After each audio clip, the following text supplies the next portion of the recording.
Before we begin, listener, remember to gently tap like and subscribe so you won't miss the next story. Tonight, I'll take you through the quiet halls where the walls still breathe, where every sound means something, even when no one's there to make it. 5 stories, each one a whisper left behind by those who never truly left. So, turn down the lights, lie still, and listen carefully, because some sounds don't stop when you wake up. I rented Cottage 17 near Loch Awe last winter when I needed silence more than company. The kind of silence that presses on your chest until you can hear your own pulse echoing in your ears. The lake outside froze most nights, and the wind moved through the pine trees like breath through a narrow throat. The first night, as I brushed my teeth, the mirror above the sink trembled slightly. I thought it was the wind, maybe the old wooden walls settling. Then it came 3 soft knocks from behind the glass.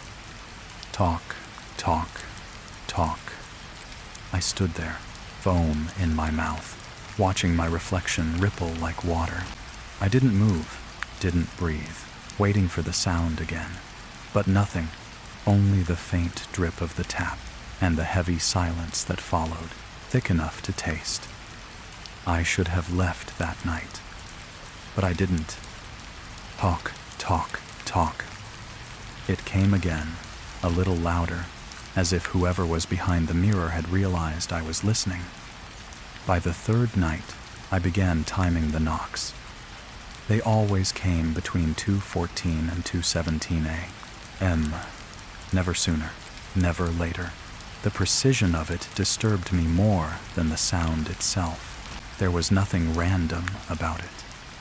Cottage 17 was too old for logic. The wallpaper peeled like dry skin. The floor groaned under every step. Yet, every morning, I found the bathroom mirror slightly fogged, as if someone had just stepped out of a hot shower. I hadn't used it since the first night. During the day, the place felt harmless enough. Sunlight reached through the small window, touching the surface of the lake below. But when dusk came, the light faded too quickly, as though swallowed. The reflection in the mirror darkened faster than the rest of the room, a fraction of a second behind, as if it lagged behind reality itself. I tried covering it once, with an old towel I found in the cupboard. The next morning, the towel was on the floor, folded neatly in half. A wet mark shaped like a handprint clung to the glass beneath. That was the first time I spoke aloud in that empty house. "Who's there?" "Rate." The silence pressed back. Later that night, I left my phone recording on the sink, facing the mirror. I wanted proof, maybe a draft, a vibration, anything. I stayed awake in bed, counting minutes, until the clock reached 2:14. From the bedroom came the faint tapping again.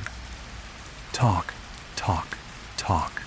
I didn't move, but the recording light on my phone flickered through the crack in the door.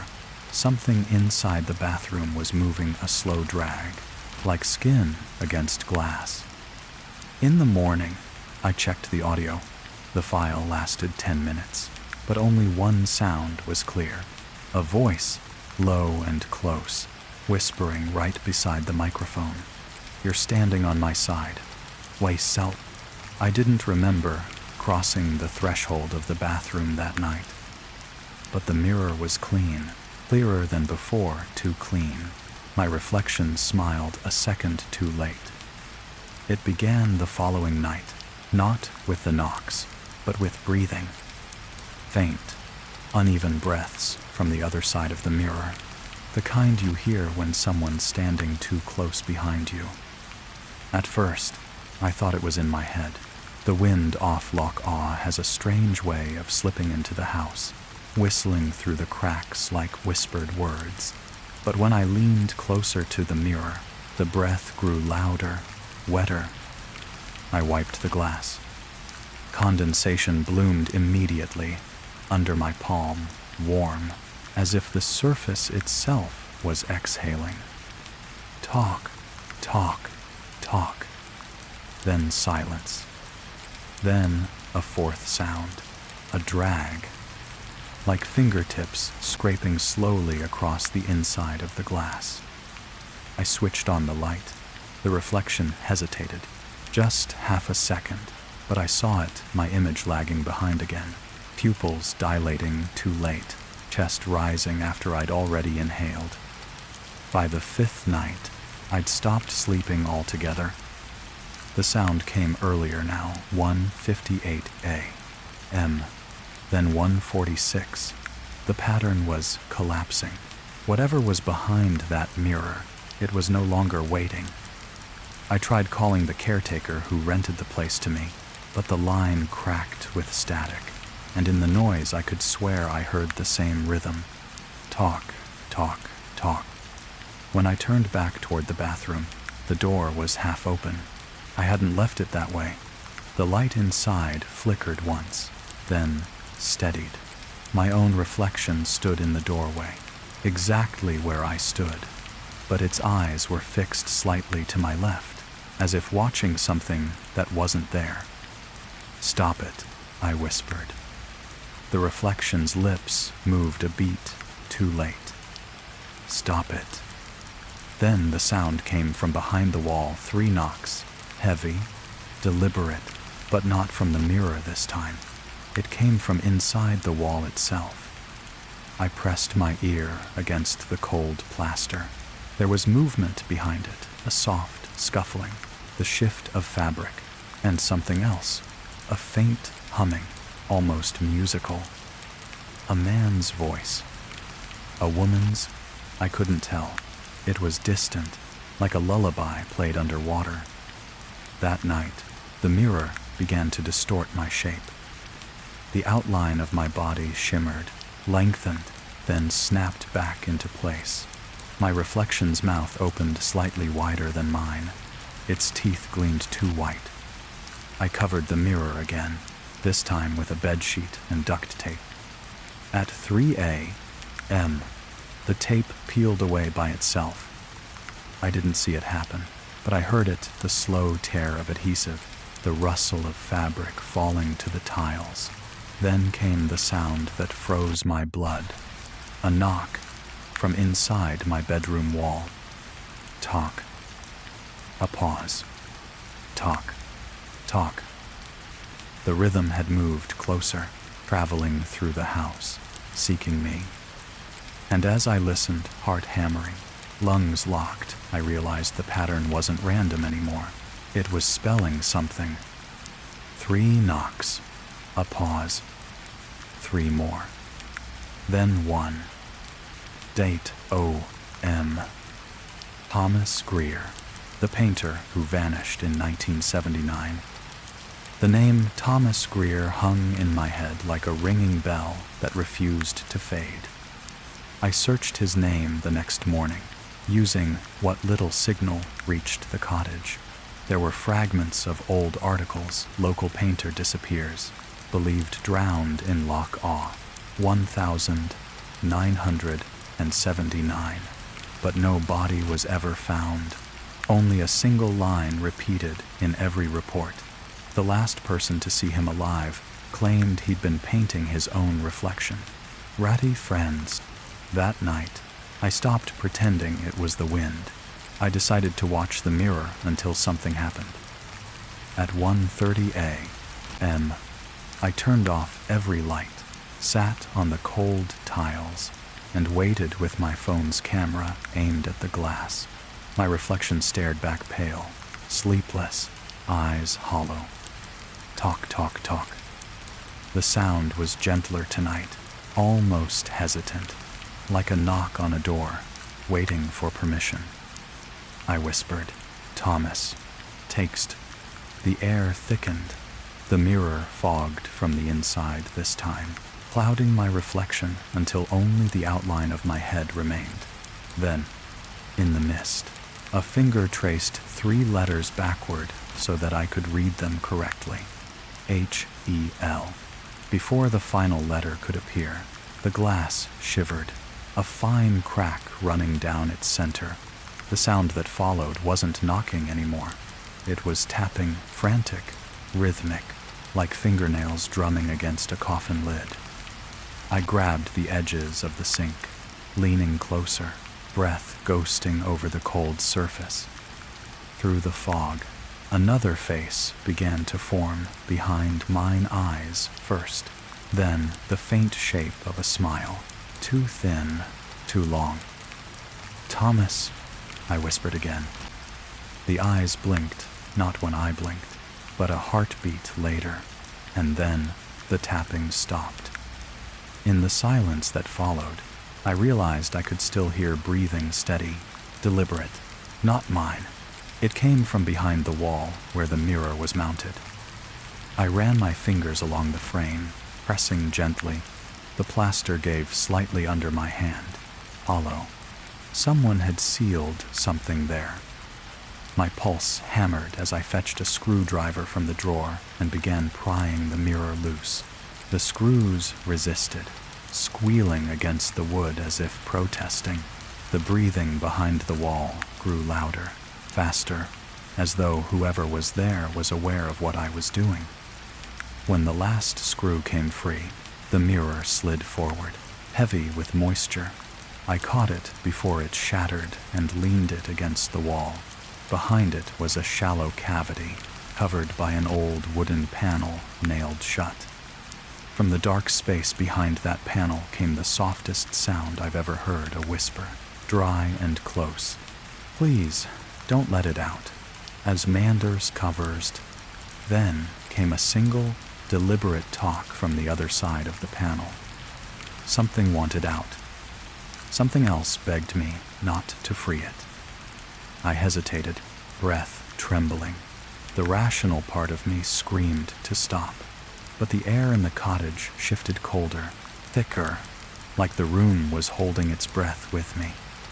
When I lifted the screwdriver again, a shadow moved beneath the wood, not across it, beneath it, like something pacing behind a curtain of rot. The whisper came again, this time right at my ear, though no one was there. "You're already looking from the wrong side."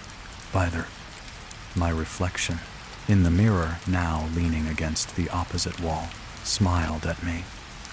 It was no longer copying me. It was waiting. By morning, the air inside Cottage 17 felt lighter, as if the thing behind the wall had finally gone quiet. I didn't touch the mirror again. I wrapped it in a blanket and dragged it out to the shed behind the cottage, the one that leaned slightly toward the lake. It was cold enough to see my breath fog in the sunlight.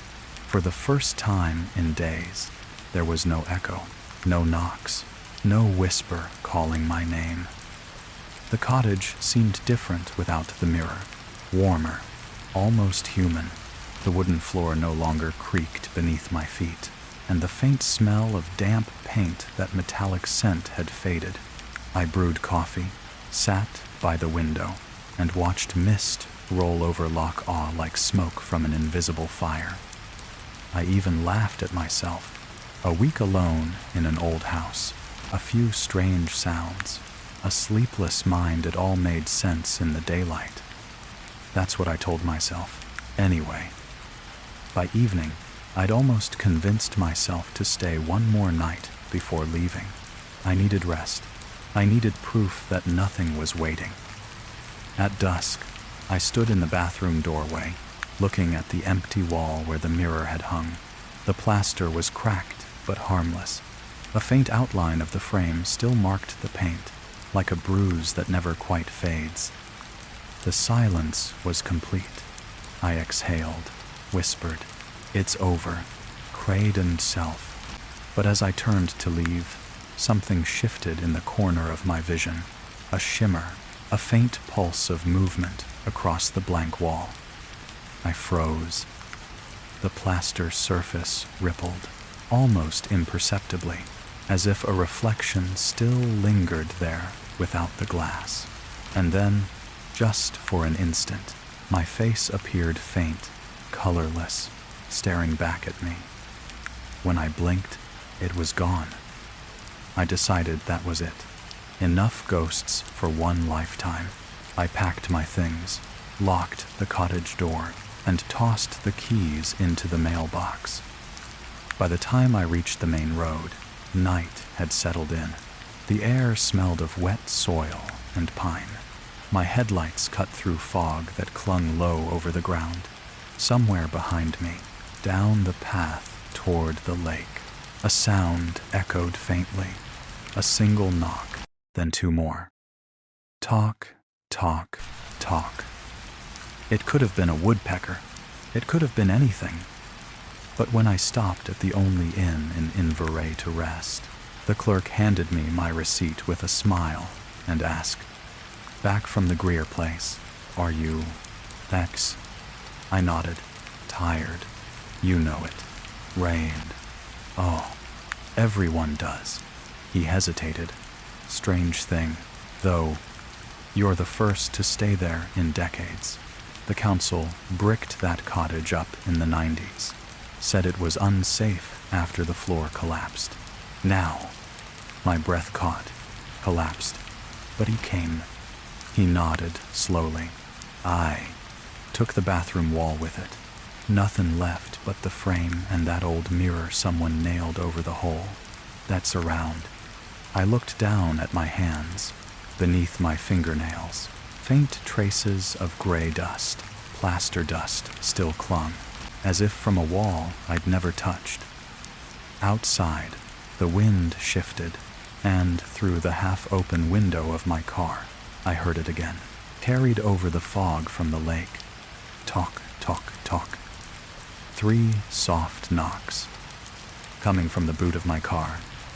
The road from Loch Awe to Inverary is narrow, lined with trees that lean inward like eavesdroppers. The sound came again, 3 measured knocks from the boot, and the rhythm was perfect. Toke, toke, toke. I pulled over.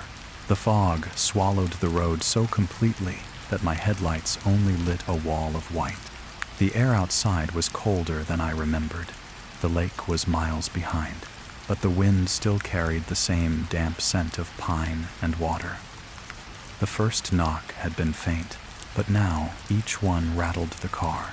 I told myself it was something ordinary, a loose jack, maybe, or the mirror shifting in the shed, and I was just imagining things.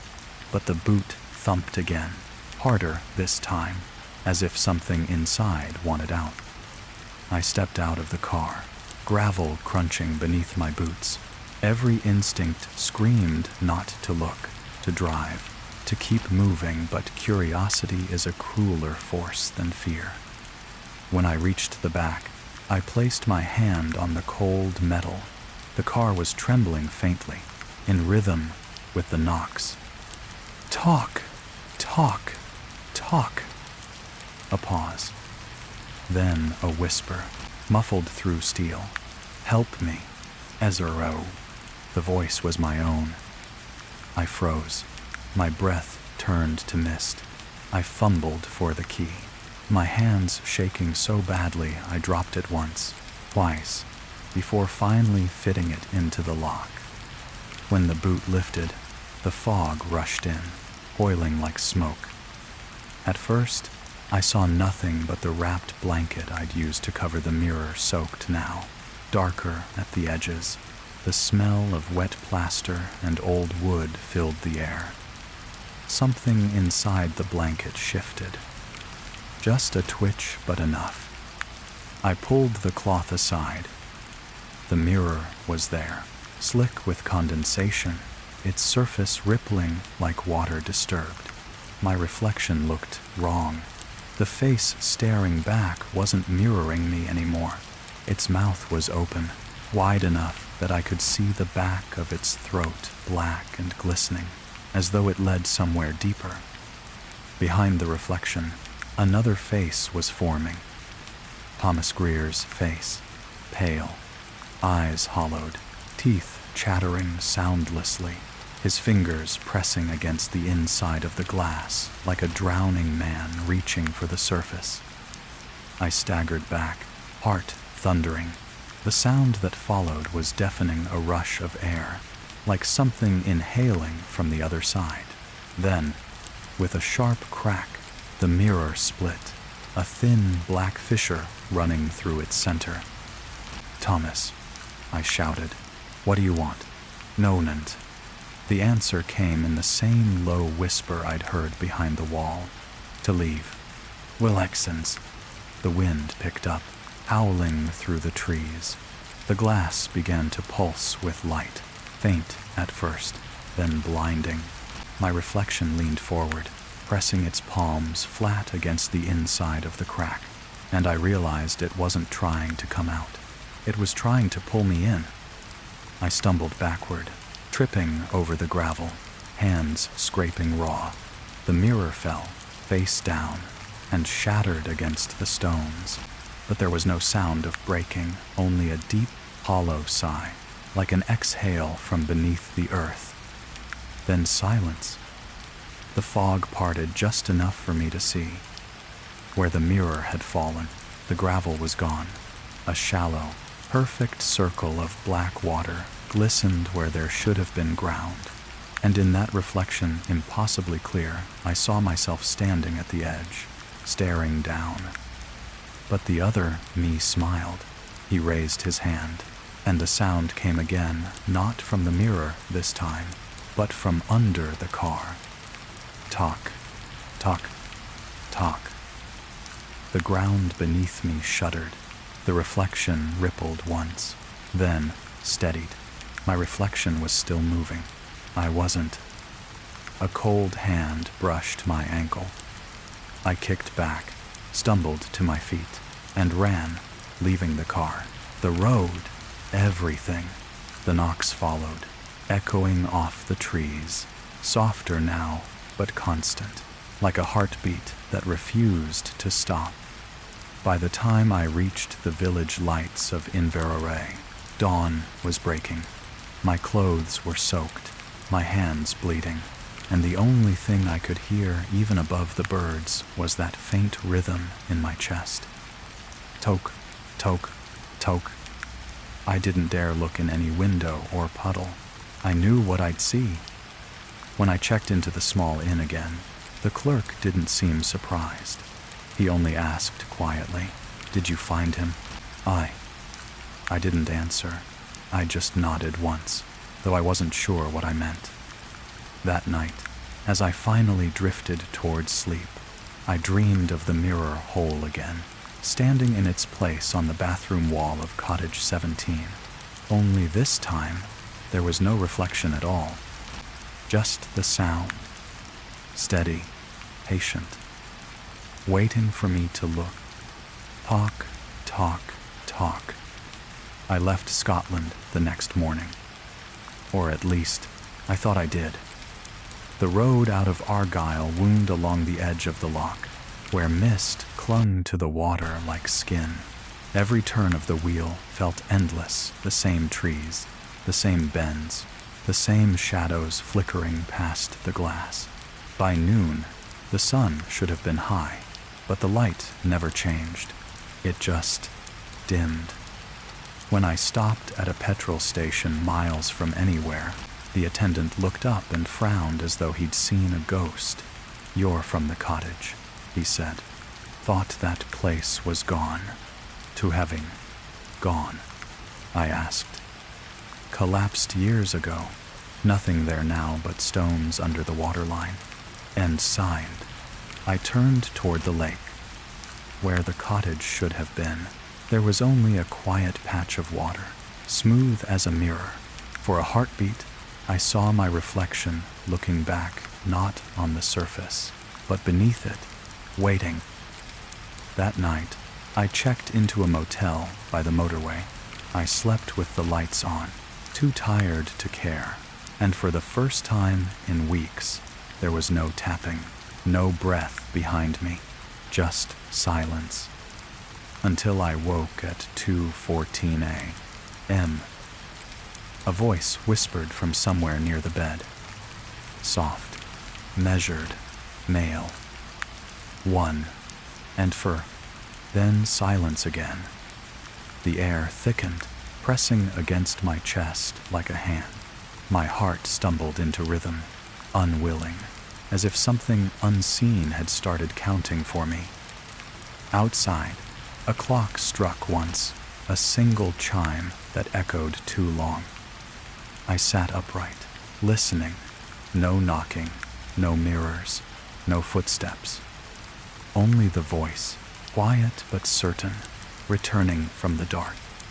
2 chimes, and this time it sounded closer. If you're still awake, listener, breathe slowly. Let the quiet settle in your chest and feel how heavy it is. That kind of silence never truly leaves. Somewhere between one heartbeat and the next, there's always a sound waiting to begin again.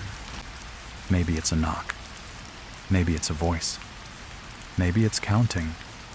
Before you drift away tonight, remember not every number ends where it should. And sometimes, when the counting stops, something else takes over the rhythm you leave behind.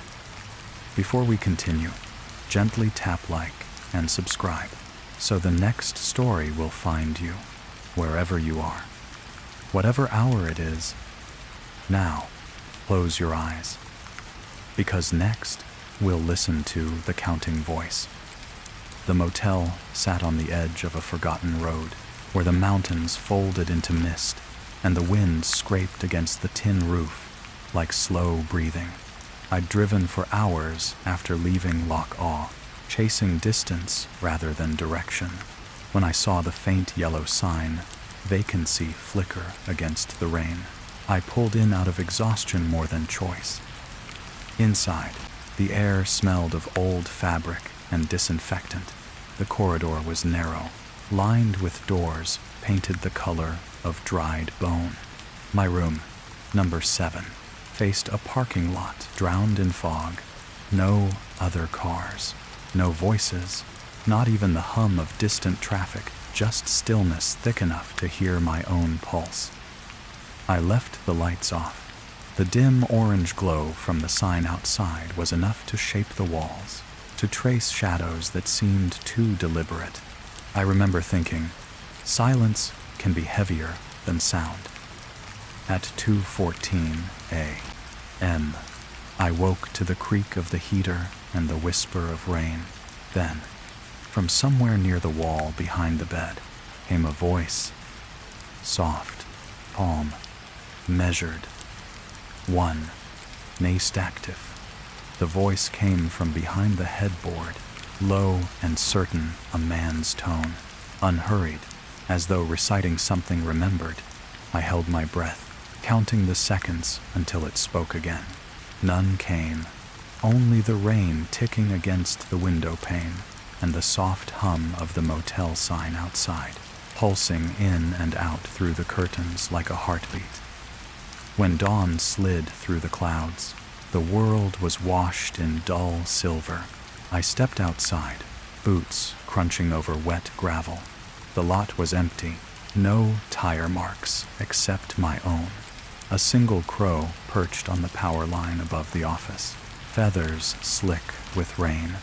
It stared at me, then let out one short cry that broke the silence too neatly to be chance. Inside the front office, the clerk was half asleep behind a stack of receipts. His eyes lifted lazily when I asked about the room next to mine. Empty, he said. Has been for months. Had sighed. I told him I'd heard someone speaking through the wall. He blinked. Not possible. That wall backs onto the supply closet. Nah. I didn't answer. On the counter, beneath a jar of spare keys, lay a ledger bound in cracked leather. Names, dates, and short notes in the margins.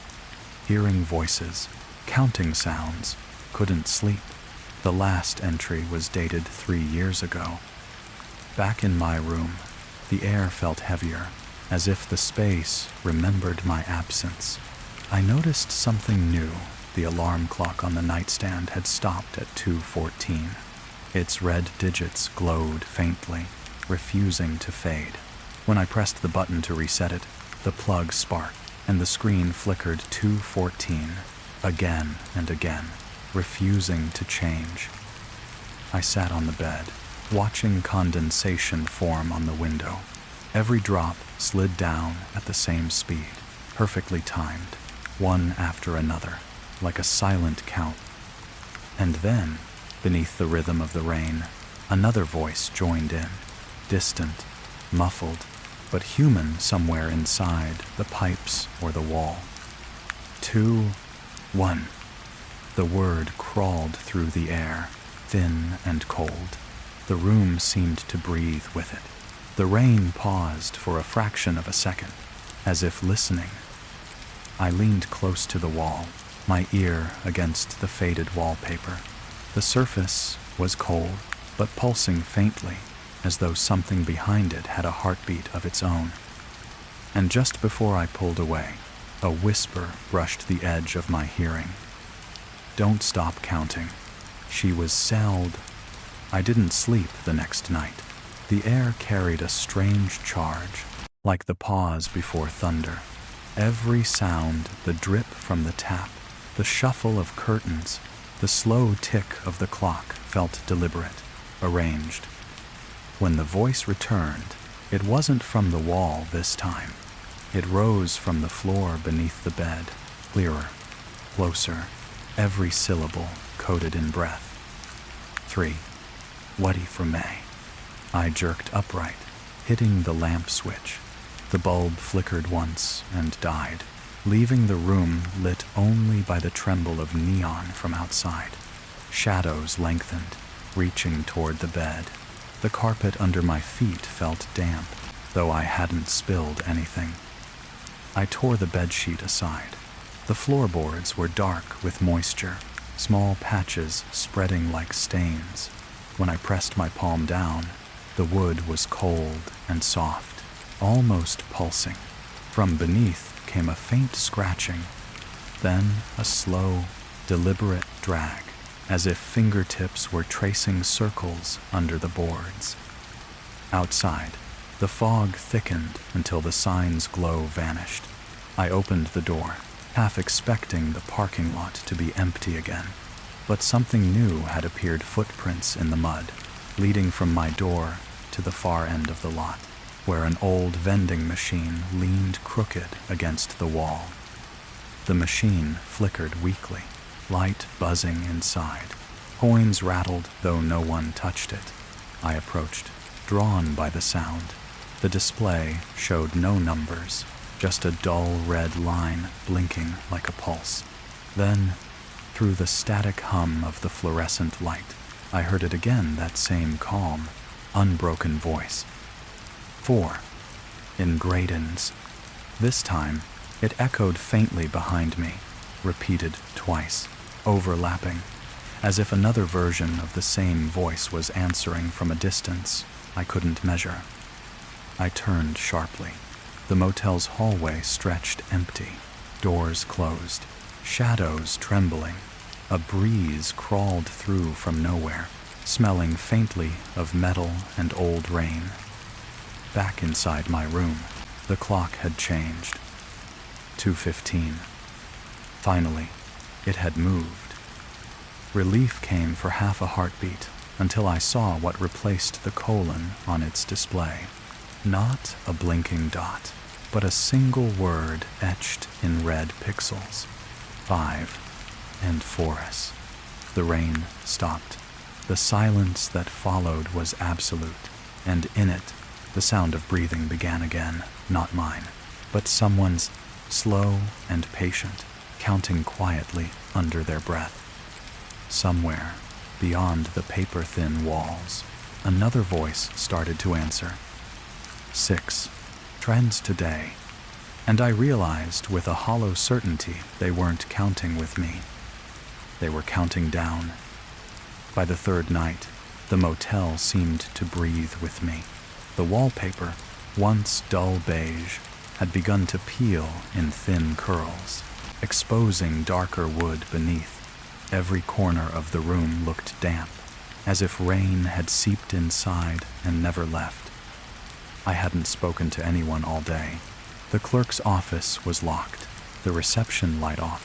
When I knocked, the door swung open to reveal an empty chair and a ringing telephone that stopped the moment I touched it.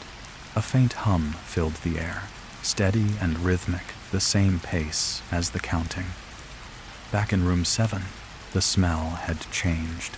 Not mold or dust, but something metallic, faintly sweet, like the scent of wet paint or blood long dried.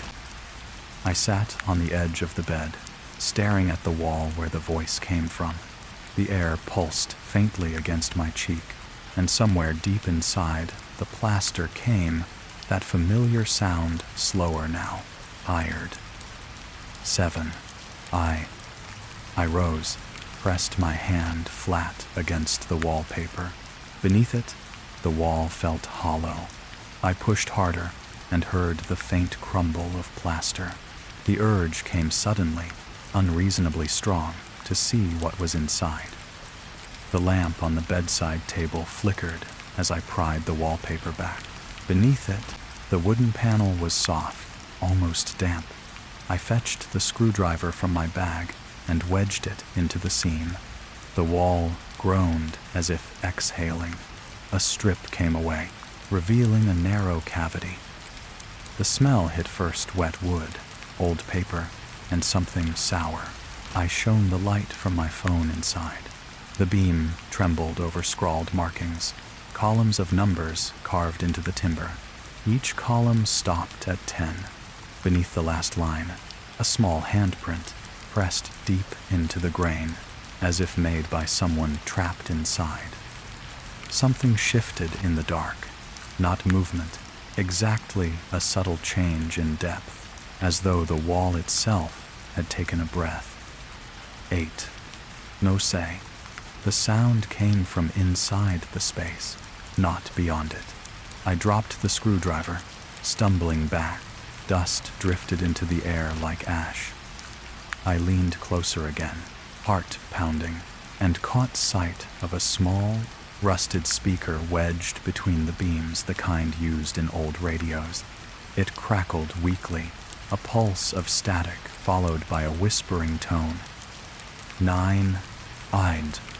The voice stuttered, faded, then returned, layered now, overlapping with others. Male, female, indistinct, all speaking numbers in different tempos, merging into a single broken chant. I reached for the speaker. It was warm, almost hot. The static swelled until the air vibrated. For a split second, I thought I could hear words behind the numbers, fragments of pleading, apologies, gasps. Then, another voice rose above them all, sharper, closer, a whisper scraping straight into my ear. Don't let it reach 10. Ones. The speaker popped. The light went out.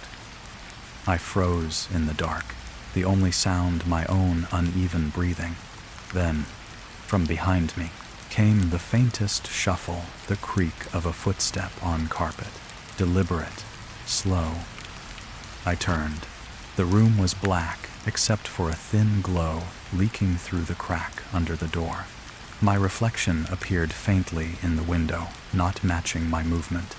Its lips were moving, shaping a single word I couldn't hear. I strained to listen. The whisper reached me from every direction at once. 10. Wise. The floor shook, a deep vibration running through the walls like a heartbeat breaking apart. The light outside the door flickered violently, then steadied into stillness. The voice stopped. Everything stopped. And in the silence that followed, I realized the counting hadn't ended. It had started over. Somewhere inside that wall, a new voice whispered the first number again. 1. Wanted waste. Morning came pale and distant, the sky the color of steel. I left the motel before the clerk returned. A vague note scribbled on the counter room needs fixing, walls hollow. The air outside was damp and heavy. Mist clung to the ground like smoke, too tired to rise. My car waited where I'd left it, beads of rain trembling on the windshield.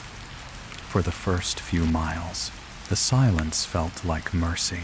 No whispers, no numbers, only the low hum of the engine and the faint hiss of tires on wet asphalt. Every so often I checked the rearview mirror, half expecting the motel sign to appear again through the fog. It didn't. By noon, I found a diner along the main road, a squat building with peeling paint and a handwritten sign promising hot coffee. The bell above the door gave a small metallic chirp as I entered. Inside, the smell of grease and sugar wrapped around me, almost comforting. A radio murmured softly behind the counter, some talk show fading in and out. I sat by the window, ordered coffee, tried to steady my hands. The waitress poured it without speaking, eyes distant. The cup steamed between us. Then, faintly, through the radio's static, came a rhythm I recognized, soft pauses between words, each syllable spaced with precision. Chowed. 7, 8. I stiffened. The waitress tilted her head. Battery's dying, she muttered, giving the radio a light tap. The voice stuttered, cracked with static, and faded. Outside, the world was still too still. No traffic on the road, no wind in the trees. I realized I couldn't hear the faint buzz of electricity anymore. Even the clock above the counter had stopped. Its hands rested on 2:14. I paid quickly and left. The bell didn't ring this time. Back in the car, I sat for a moment, fingers gripping the wheel until my knuckles whitened. I tried the radio white noise, turned it off. The quiet returned, heavier than before. That night, I checked into another motel an hour south. Brighter, cleaner, people around the illusion of safety. The receptionist smiled politely, handed me a key. Room 9, she said. Breakfasts at 7, maybe Afton. The lights worked. The sheets smelled of detergent. I left the TV on for comfort, drifting between channels until the white glow became a blur. My eyelids grew heavy. When I woke, the screen was black. The clock read 2:14. The TV clicked softly. Its speakers breathed static. Then, clear and deliberate, came a familiar tone. 9. Reforces. I sat upright, heart slamming against my ribs. My reflection in the dark screen blinked a moment after I did, lips moving silently, catching up. The voice rose again, distorted, overlapping, as if the walls themselves were repeating. 10. Treston. The word thudded through my chest. Then the screen brightened, not with the program I'd left on, but with faint footage, a motel room, narrow bed, cracked wallpaper, room 7. And there, sitting on the edge of the bed, was me, head bowed, whispering into the dark. A new voice came through the speakers, steady and calm. 1. Wedi Velling Rians. I froze before the screen. The image of myself on the television sat motionless, a shadow of me, pale and silent. The room around him, around me, was identical to the one I occupied now. Same curtains, same wallpaper, same lamp, trembling with that faint hum. But I hadn't turned the television on. The figure on the screen lifted his head, eyes meeting mine through the static haze. His lips moved slowly, deliberately, though no sound came at first. Then the audio caught up, thin and distant, like a recording played too many times. 2. Way. The voice came from the walls, the floor, the air. It threaded through the room like smoke, filling every corner. I stood, backing away until I hit the opposite wall. The television flickered, showing flashes of rooms, different motels, all empty, each frozen at the same moment in time. 2:14. My phone vibrated violently on the bedside table. No number, just an unknown caller. Against every instinct, I answered. Silence, then breathing. Slow, steady. A man's voice whispered, almost kind. 3. And Stelding. I dropped the phone. It hit the carpet, and the voice continued, echoing softly from the speaker, as though the device itself had lungs. I had to leave. I shoved my clothes into my bag, grabbed the car keys, and ran. The corridor outside was long and dim, the kind of darkness that feels almost liquid. The lights overhead flickered as I passed. Behind one of the doors, something knocked once soft, measured. No one answered. By the time I reached the parking lot, the fog had thickened again. It clung to the lamp posts, swallowing the world in gray. My car was waiting, lights off, engine cold. As I started it, the radio switched on by itself. Static, then the voice, impossibly calm. 4. Tensure. The headlights flickered. The dashboard lights blinked in rhythm, each flash matching the beat of my pulse. I drove anyway, tires cutting through mist that never seemed to end. The road stretched endlessly forward, lined by trees that all looked the same. When the next number came, it wasn't from the radio. It was from the back seat. 5. E-Town. I turned sharply, but the back was empty, just the dark outline of the rear window, the faint smear of condensation shaped like a handprint. My hands trembled on the wheel. The air grew colder with every mile. The counting continued. The voice steady, unhurried, patient. 6. Ways. I pressed harder on the accelerator. The road blurred beneath the tires.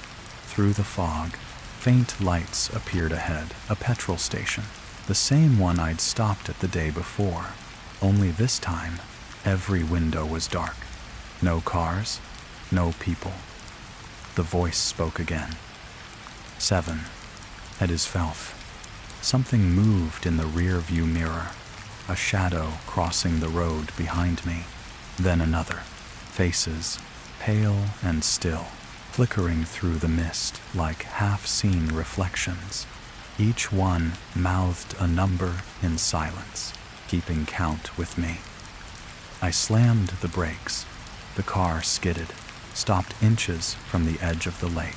The mist parted just enough to reveal black water, flat and perfect, reflecting the headlights back at me. The surface rippled. Beneath it, dim shapes moved faces again, countless, suspended in silence. Then, the voice now everywhere at once. 8. With that half-captain self. The water shimmered, glowing faintly from below. Ripples spread outward, though there was no wind. I stepped out, drawn despite the fear crawling through my chest. The reflection of the car headlights distorted, twisting into numbers that slid across the surface like oil. 9. Lyle. The final number hung unspoken, stretching the air taut with anticipation. I knelt at the edge, the world narrowing to the still water before me. My reflection leaned forward. Its lips moved before mine. 10. What you have. The lake erupted in silence, not an explosion, but an absence, as though sound itself had been torn away. I fell backward, choking on air that suddenly felt too thick to breathe. The water smoothed again, calm and dark. In the distance, the motel sign flickered once, though I was miles away. And then, from somewhere within that black reflection, my own voice whispered, 1. Track still. When I woke, I was sitting in the driver's seat. The car engine was off, and the morning light poured through the fog in thin, pale ribbons. The lake was gone, no water, no shoreline, just cracked mud stretching into the distance. My clothes were damp. My watch read 2:14, frozen again, its second hand twitching but never moving forward. For a long moment, I couldn't hear anything. The world was drained of sound, the kind of stillness that hums just below hearing. Then something soft began beneath it, faint as breath, counting. But this time, it wasn't outside. It was in me. Every beat of my pulse came with a number. 1, 2, 3.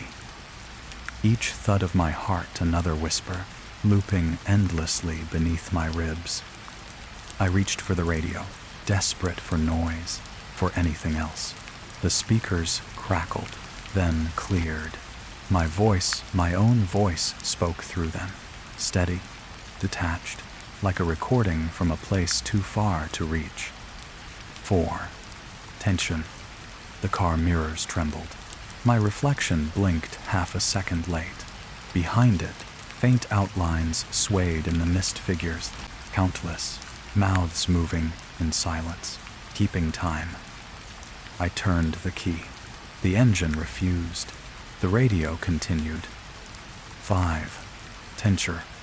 I opened the door and stepped into the pale light. The mist curled around my legs like fingers. In the distance, somewhere unseen, a lullaby drifted through the static soft, feminine, almost tender. It wasn't counting anymore. It was singing.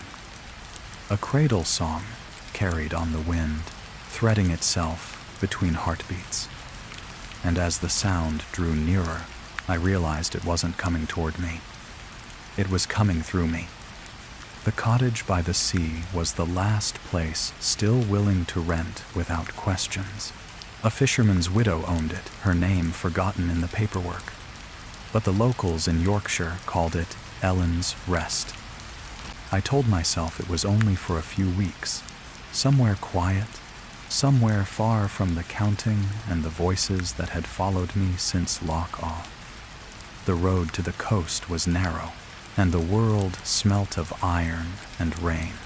The house stood alone on a low cliff, leaning slightly toward the sea, its walls flaking white paint, its windows fogged with salt. Inside, everything was still air stale, wood swollen by years of damp. Yet beneath that stillness was another rhythm, a faint sway, like something breathing in its sleep. At night, I learned where it came from. A small room at the end of the corridor, door half open. Inside, a cradle, carved oak, yellowed with age. The curtains beside it fluttered even when the wind outside was dead. I stepped closer, the floorboards moaning under my weight. Then a voice began, soft, feminine. No words at first, only melody. A lullaby. I froze. The sound had warmth, a strange tenderness that hurt to hear. The cradle rocked once, twice, then fell still. In the morning, there were footprints on the dusty floor, small, bare, leading from the cradle to the window. When I followed them, the glass was wet from the inside. Beyond it, gulls circled the gray horizon, and the sea exhaled a low note that almost sounded like the start of a song. The days passed quietly. I tried to write, to ignore the creaks and sighs of the old house. But every dusk, the air thickened. At exactly 2:14, the same melody returned, sometimes distant, sometimes so close I felt the breath of it at my ear. I tried recording it once. The microphone caught only my heartbeat, slow and deep, and a second one beneath it, smaller, faster, like a child's. By the fifth night, the cradle began to move on its own. It would start gently, as if rocked by a hand I couldn't see. The lullaby wove itself through the sound of waves, through the house's bones. Sometimes I thought I heard words under the tune, something like, "Hush now, he's listening." The song seeped into everything, the pipes, the windows, even the air. When I breathed it in. It tasted of salt and milk gone sour. Each morning, the cradle shifted closer to the window. Each morning, the sea grew louder. I stopped sleeping. The dreams came anyway. I dreamt of holding a child with no face, skin smooth and blank as porcelain, its tiny chest rising in rhythm with the waves. In the dream, my voice sang that same lullaby, and the child smiled, a wet, gurgling sound that filled the room until it wasn't mine anymore. On the 7th night, I stayed awake to see who was singing. The lamp flickered. The air tasted metallic. The song began, faint but certain. The curtains moved, though the windows were closed. The cradle rocked harder. I stepped closer, whispering into the dark. "Who are you?" Tense. The melody faltered, changed key. From beneath the cradle, something dropped onto the floor, a small silver pendant, tarnished, engraved with one word, "Hush." I knelt to pick it up. The moment my fingers touched the metal, the lullaby stopped. Silence crashed through the room. Then came another sound, not music, but crying. Thin, human, close enough to touch. I backed away, heart pounding. The cradle trembled once, then stilled. Inside lay nothing but a folded piece of yellow paper. I unfolded it carefully. Faded ink formed uneven lines, lyrics, simple, childlike. "Sleep, my dear, the tide is kind. Mother's voice will never mind." At the bottom, Ellen Greer. Greer. The name hit like a wave breaking. The painter, the mirror, the voice, all ripples of the same water. I threw the pendant into the sea that morning. It sank without a sound. The gulls watched from above, unmoving. For the first time in weeks, the house was quiet. I slept on the sofa, wrapped in the hush of the waves. When I woke near dawn, the air felt heavy, the windows trembling in their frames. Then, through the open door, came the tune again, fainter, sadder, but still alive. The ocean was singing. Rain blurred the glass, and in the distortion, I saw her, a woman standing knee-deep in the surf, her back to me, hair black with water, cradling something small against her chest. The song rose and fell with the waves, and I knew the words before they reached me. I stepped outside, barefoot on the wet grass, drawn to her. The closer I came, the louder the sea breathed. The wind wrapped around the melody until it was everywhere in my lungs, my bones, my heartbeat. The woman turned slightly, her face pale as foam, her eyes hollow as tide pools. The bundle in her arms glimmered, the silver pendant shining through the rain. The song grew brighter, impossibly sweet. The ground gave way beneath me, soft as sleep. Water swallowed my feet, my knees, my chest. I didn't fight. I only listened. Under the surface, everything was calm. The current hummed like a heartbeat, the same rhythm I'd heard in the cradle. Shadows moved below, dozens of them, swaying gently, each holding something close. The woman floated before me now, lips parted, her song clear despite the water. I realized she wasn't singing to the child. She was singing through it. I tried to scream, but the melody filled my mouth, spilled into my lungs, and the world went white. When the light returned, I was standing in the nursery again. Morning light bled through the curtains, golden and kind. The sea outside was calm, the gulls quiet. The cradle stood beside the bed. Inside, a small recorder blinked red. I pressed play. The lullaby filled the room, my voice, low and steady, humming the same tune I'd heard in the waves. Between each line, a faint sound like breathing. Then, softly, I spoke my voice, yet older, gentler. "It's time to sleep now, my dear," bowded Fang. The recorder clicked off, and the cradle rocked once, then twice, then fell still. Static on the line. The relay tower looked like a tuning fork stabbed into the sky. Steel ribs, frost flowering along the bolts, cables humming with a patience that felt older than the wind. I arrived just before dusk, headlights sliding over a chain-link fence, and a sign that had long since lost its paint. The highlands around me were colorless, a study in grays, pine trunks dark as wet slate. Snow drifted into shallow bowls. A quarry cratered below like a lung that had forgotten how to breathe. Inside, the outpost was warmer by a hair. The radiators clicked. The consoles shone with spent light, and the frequency meters ticked with a heartbeat that wasn't mine. It was supposed to be simple work, night monitoring, logging the interference that wandered in from weather, ships, stubborn hills. Silence, I was told, would be my closest colleague. That sounded like relief. After the mirror, after the counting, after the cradle song that threaded itself through my sleep, I wanted nothing more than machinery that did as it was told. I checked the rota, scrawled my name, and settled before the main receiver. Through the window, the mast swayed a fraction. Guy wires taut as violin strings. The quarry held a shallow pool iced over into a perfect disk. My reflection lived there, or so it seemed, a dark smudge that lifted its head when I did. I ignored it. There are reflections you feed only by looking. At 23:37, the band opened. A soft hiss unfurled through the headphones. Not unpleasant, like a seashell turned technical. I tuned by instinct.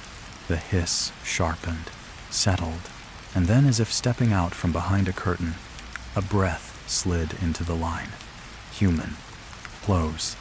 The hairs along my forearms rose before my mind could invent a reason. "Can you hear me?" I didn't answer. I listened in the way you listen to your own name on a platform crowd, certain and unsure at once. The voice blurred. Static knotted around it, and the signal thinned into weather again. I logged it, as per the book Anomalous Whisper, 23:39. No ID, short duration, and told myself the quiet would return if I pretended hard enough. It did, for a while. Then the wind pushed its knuckles against the window, and somewhere deep in the earth, the quarry ice sighed. I looked at the time, 2:14, an hour that had followed me from houses and lakes and open roads, stubborn as a stain. The console lights dipped, the headphones warmed against my temples, and the line opened again. "Don't turn it off. Not yet. Why haven't matters?" I said, because people who sit alone at night say foolish things to metal. Who is this? To heft. Silence arranged itself in the empty room. The meters ticked on. The quarry held its breath. The voice did not return that night, but when I took the headphones off, I could still feel the impression of it on my skin, as if someone's mouth had rested a moment at my ear. Morning came as a pale argument, the kind that never truly wins. I boiled water on the ring and drank tea that tasted faintly of radiator dust. The maintenance log, a dozen handwritings layered over each other, offered nothing unusual. Signal clean, ice on the mast, fox tracks by the fence, When I stepped outside to check the junction box, the air cut clean through my coat. Snow underfoot squeaked in the high, dry way that promises more. I told myself what I always tell myself when a sound chooses me. Believe the ordinary first, a backfeed in the wiring, a tropospheric ducting event making ghosts out of far-off broadcasts. A prank, if there were souls to play it. Though there weren't, the nearest village lay 30 miles away. The single-track road down to it was a suggestion rather than a road. Folds and ruts that looked better in dusk than daylight. Still, suspicion folds easily into habit. At lunch, I tested the power rails, replaced a fuse that didn't need replacing, reseated connectors with the reverence of a ritual. I pretended not to notice that the quarry's ice disk was no longer a disk. Something had pressed a shallow oval into it, like a body that had rolled over in sleep. The second night, the voice came earlier, dragging the air with it. I tuned by muscle memory, aligning tone to tone the way you align a cup beneath a tap you can't see. Static lifted, the breath returned, and underneath it the sound I had not heard since a cramped bathroom in Argyll, a rhythm began. Not knocking now. Electricity's version of a pulse. "Listen to me," the woman said, each word edging around interference. "You have to leave before." The line cut itself neatly, like cloth. I said nothing, wrote nothing, stared at the digital clock until the numbers flattened back into meaning. The radiator clicked. The mast sighed. In the window, the quarry held a reflection of the relay room's light, a square of yellow on ice. I tried to be cautious with my fear, to fold it small. I switched bands. The breath followed, always a second after the tuner settled. I removed the headphones. The breath continued, a whisper riding the air between console and ear. I set them down. The breath did not stop. It was, absurdly, in the room itself, tucked into the hum of transformers, the minute rasp of my coat sleeve, my own useless, steady lungs. At 2:14 precisely, the receiver logged a short spike and died. Not off gone. I heard the absence as a pressure, as if someone had lifted a heavy object from my chest to reveal the tenderness underneath. The tower lights dimmed a fraction.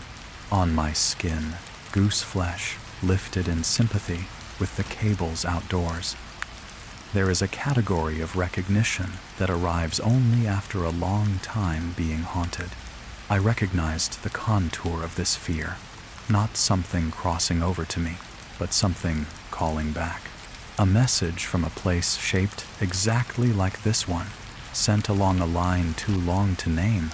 The way the lullaby had remembered me, the way the counting had arranged the night into rooms and stood me inside one of them.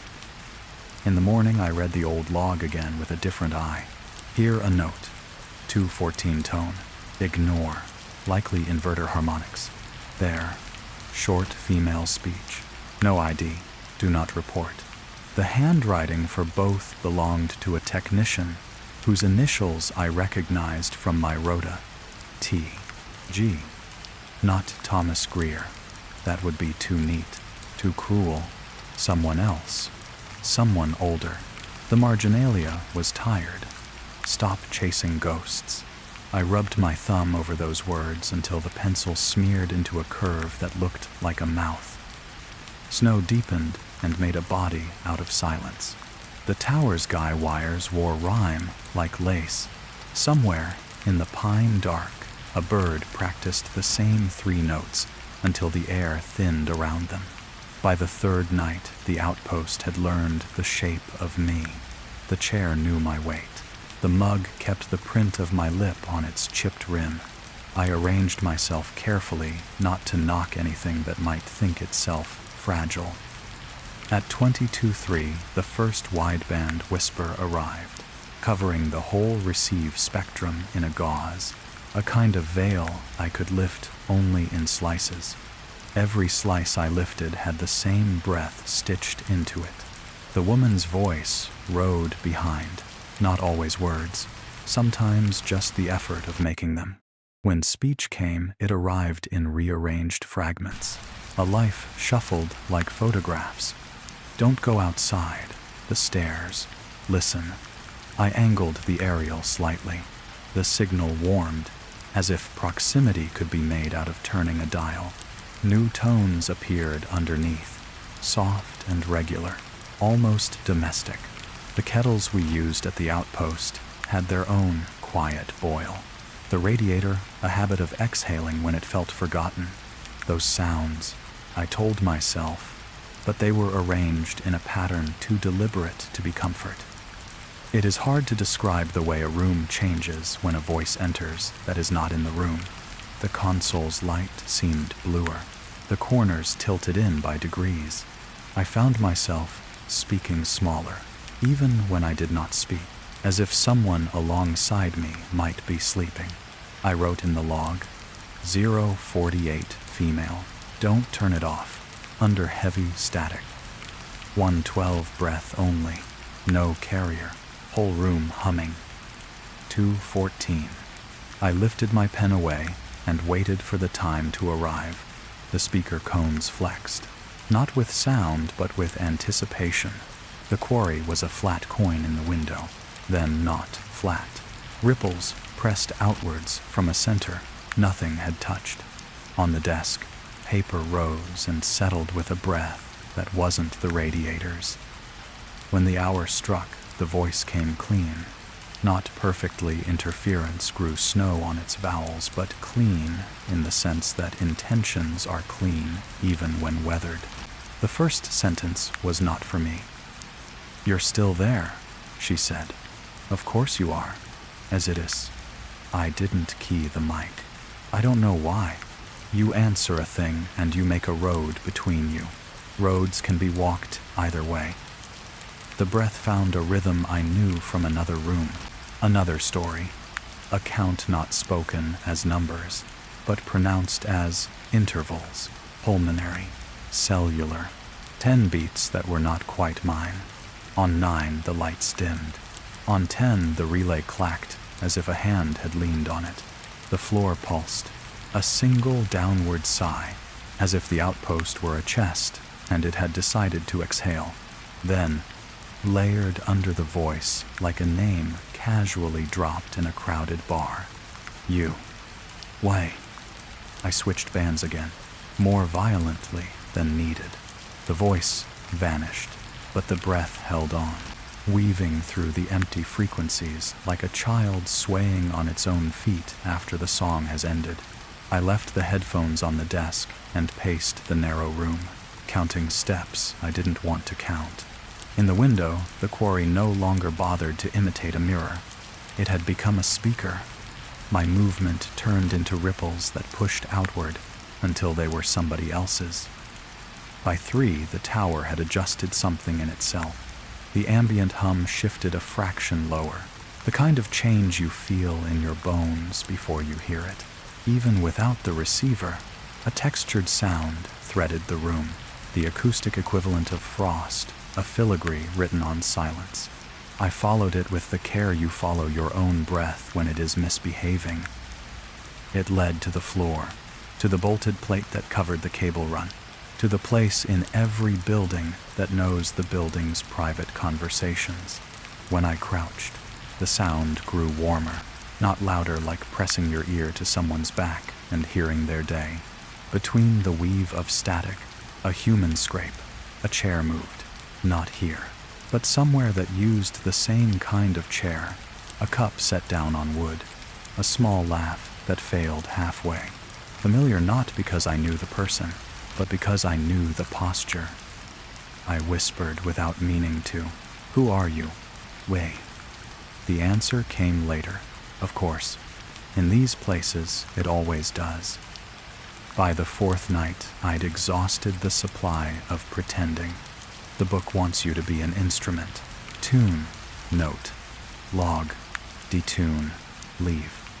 But instruments sometimes remember the hands that played them. The outpost held a tension like a string tuned a fraction too tight. If I didn't pluck it myself, it would sing on its own at an hour of its choosing. I closed the shutters against the quarry and its ideas of me. I turned off the room light and kept the console glow. The mast outside drew lines down the window, slow strokes of shadow, every time the wind asked it to move.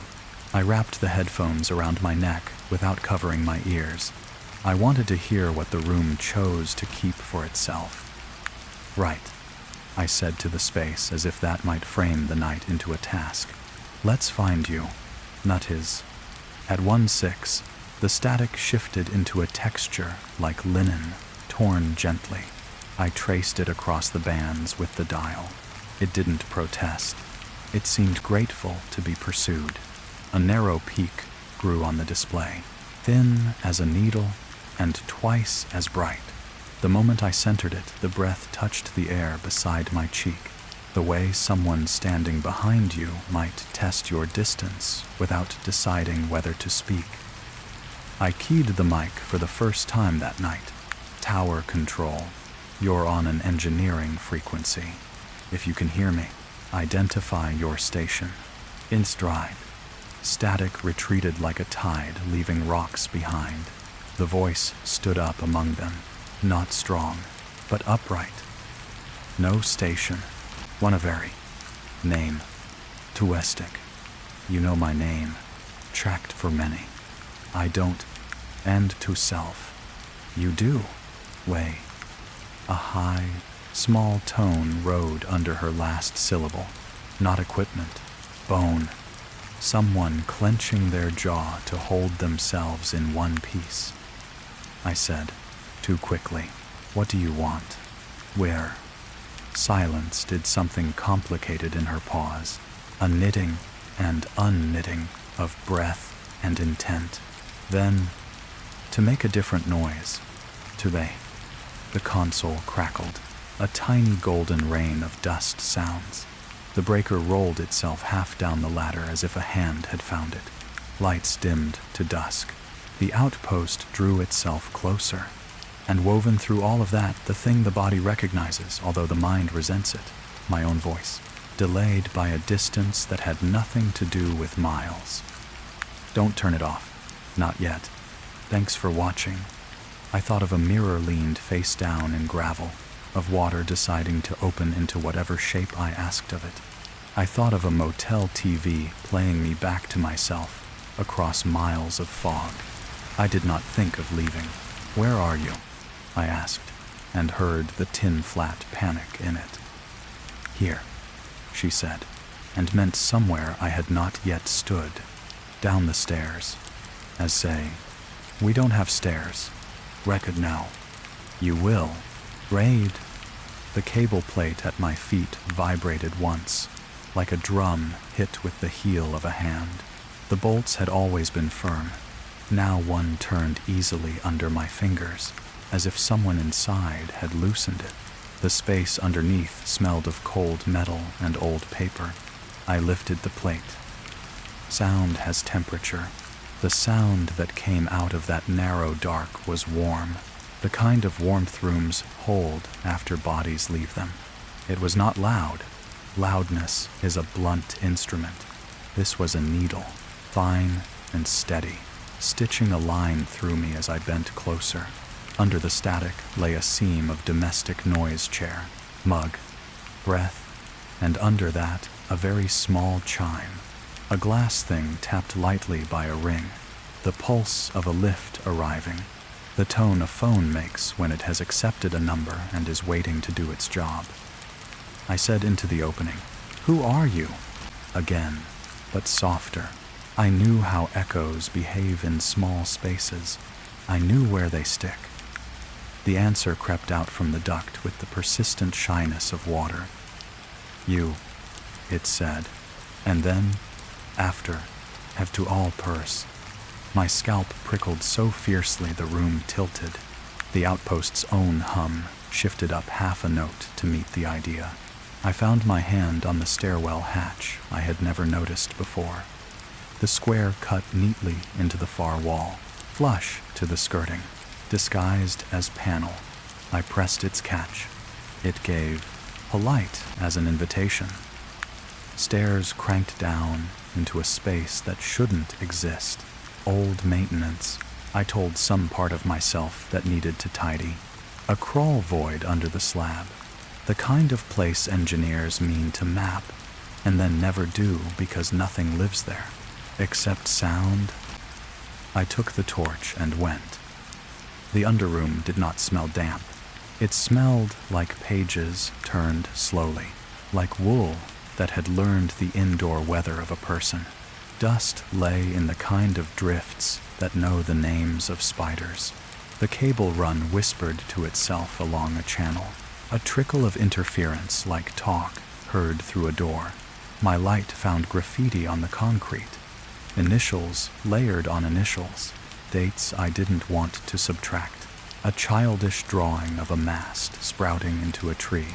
In the far corner, a wooden chair had been left facing the wrong way. I sat on it because there are rules, even in places where rules are lies. The static grew finer, separating into threads until I could hear 3 weaves at once. The room above me, as it would sound in an hour. The room in which I currently sat. And the room as someone else remembered it from a winter I hadn't earned. When the voice spoke, it came from the beam at my left ear, and from the cable at my right ankle, and from inside my mouth, as if the act of opening it had made room. I thought if I warned you earlier, it would move, she said. It doesn't. It only arrives cleaner. I'm sorry. Asti. I touched the concrete, the cable, the air, the way you touch a sleeping shoulder to decide if you should wake it. What happens at 2:14? End for self. End. You stay. One say, I'm here now. Tenger. You stay. One. A slow exhale pushed through the void, shaking dust from itself. My torch found notes taped to the beam, scraps torn from the maintenance log, familiar loops of handwriting under the grime. Do not answer. Loop won't break. If you hear yourself, it's already gone. Gone where? I asked, annoyed finally by riddles that felt like politeness. Forward, she said, and under the word, a tone like the one the sea made when it wanted me to remember it. It is a particular cruelty of certain nights that they allow you a corridor back to ordinary. At 2:10 the static thinned until the air itself felt drained, the way a room feels after someone leaves, and you did not hear the door. At 2:14 nothing happened. The clock on the console hiccuped and went on. No relay clack, no breath against my ear. Even the quarry remembered how to be a simple lens for sky. I stayed very still for 5 minutes, then 10, as if any movement might prove the reprieve conditional. Relief arrived reluctantly. A dog called a long time that decides to return because it is cold, not because it forgives you. I climbed the stairs from the underroom, replaced the hatch, replaced the cable plate, tightened the bolt. The floor was again only floor. I made tea and did not let the cup rattle even when my hand wanted to. I wrote a lie in the log. Quiet shift, snow light, no anomalies. I left the book open so the room could disagree if it wanted to. The morning unspooled cleanly. A fox crossed under the fence and sat to consider the world with an expression that blessedly excluded me. A red kite wove lazily along the tree line, then stooped as if some thread below had tugged. I breathed in the ordinary like medicine. By afternoon I was brave enough to sleep. I folded my coat under my head on the narrow camp bed. The outpost had the decency to pretend was a bench and taught my back the shape of it. The radiator sang itself empty, then full again. I dreamt nothing I could remember. which felt to me like proof that the corridor had been real. When I woke, it was dark in the crisp, well-bred way of technical darkness. Panel LEDs crisp as stars, the console a city seen from above. I stood, stretched, rolled my neck. The clock read 21:12, a decent hour to believe in. I put the kettle on. The plug sparked. The spark wrote a small, neat word in red across my retinas. Hello. When it faded, the room was as it had been, but the socket hummed with a note the kettle had never owned. I unplugged it. The note remained, now inside the wall, now at the console, now behind my teeth, as if my molars had been given a tuning fork, each. The radio, which I had not switched on, woke itself carefully so as not to startle anybody.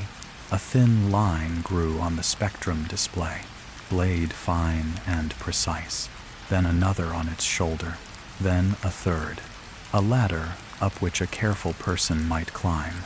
I reached to touch the dial. The voice arrived before I did. "I thought that would help," she said, very gently, as if the words had weight she didn't want to bruise me with. It didn't, but into why? What are you trying to change? Have a wise, have me. The moment you answer, asked, I already have, with 30 flactane. I know, and specte. She laughed once, very quietly, a sound with edges worn by use. Then the air readied itself for the hour. The outpost does this like a person counts the steps to the landing. Though they have lived in the house long enough to know, I sensed 214 approaching not as a number, but as pressure, the way weather gathers behind hills before it decides whom to favor. I switched everything off before it could decide for me. Main breaker, aux, panel. The room slumped into the weight of true dark. Outside, the mast was a black stitch in a black cloth.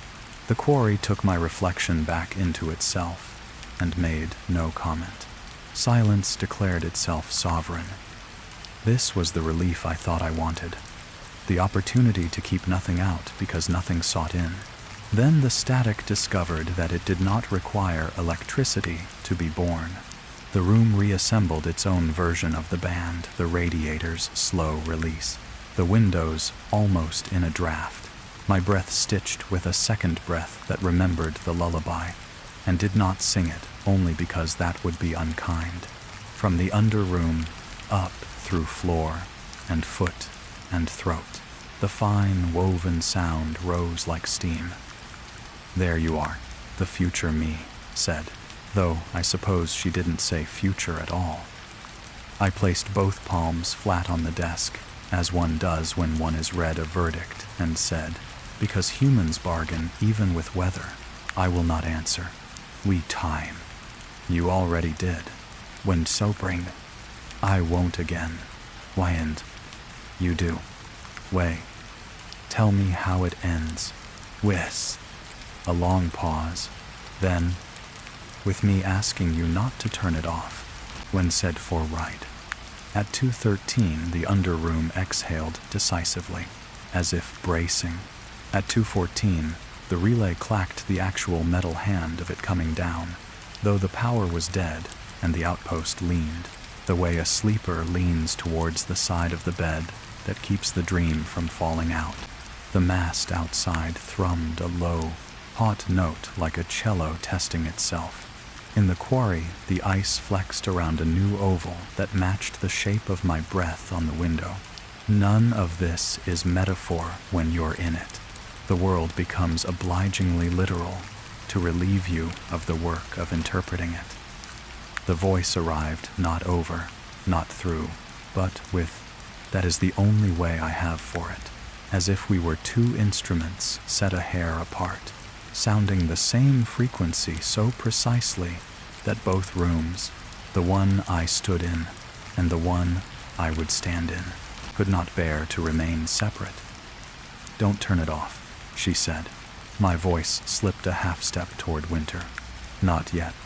And is Fried's, what happens if I don't?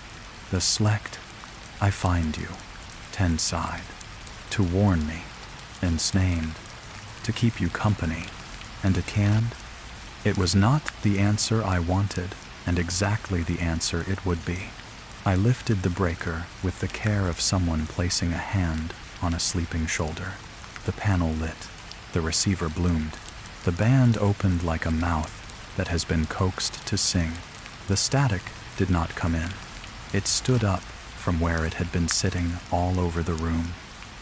This is the part, she said, where we try something we haven't tried. No. I said, helplessly. You, she said, and also I and Fred. Tell me, and son, don't speak into the line. Speak into the room. To Slade. I wanted to be difficult on principle, but there is a point beyond which you're simply a child refusing a coat.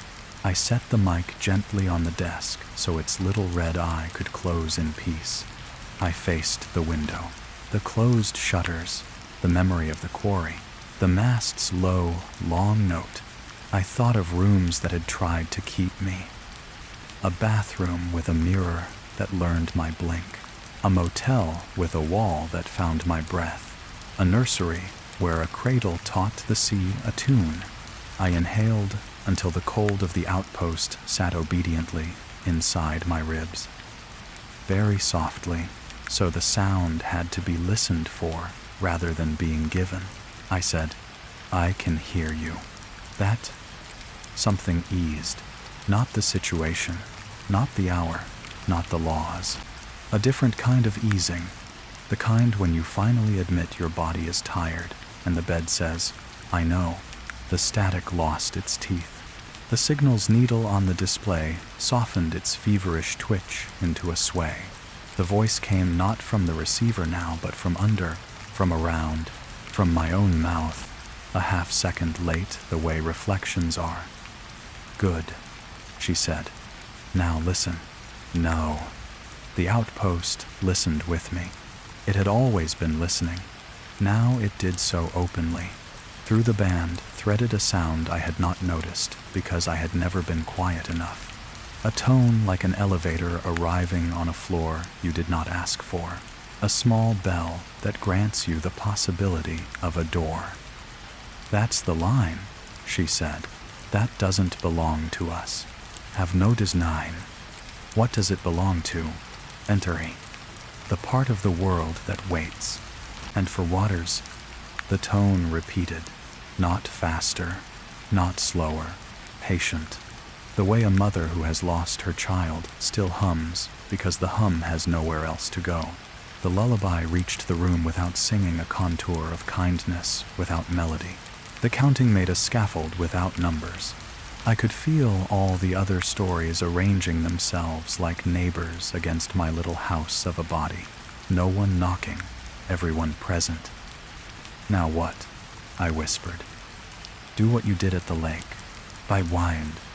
You mean run. Willing nattered. You mean look away. Train. I understood, or rather, my skin did. I closed my eyes. The outpost's hum thickened in the dark. The tone at the edge of hearing asked nothing of me. Things asked nothing of me for so long that the asking felt like a gift when it came. Can you hear me? My voice said. A long way off, the way a lighthouse says I am here mostly to itself. I opened my eyes not to answer but to see. The console displayed a line of text that typed itself very slowly, as if distance had to be paid for in letters. If you do not answer, you leave. I did not. The hour passed. The room returned to itself like a tide forgetting a rock. The mast unbent a fraction. The quarry kept a circle that stayed a circle. From under the floor rose only the domestic murmurs of a building learning again how to be alone. Heat moving through pipes. A draft-making paper gently contradict itself. I sat very still until sunrise. This is the closest I have come to escape. not to run, but to withhold. When the engineer from the day shift arrived, his boots squeaked the snow's high complaint. He shook his coat, nodded at the room with the dull affection of someone who has loved worse places, and boiled the kettle without it writing any words in the air. I stood by the window. The quarry kept its ice like a held breath, now that morning had decided to be ordinary. "How was your night?" he asked lightly. "Quiet," I said, and it felt almost like a truth I could stand on. He wrote it in the log in his square, reasonable hand. Quiet shift. His pen hesitated, then added, "Radio tone at 2:14. Normal." He didn't look at me when he wrote it. We both pretended that tone was the same tone it had been for him a dozen times before.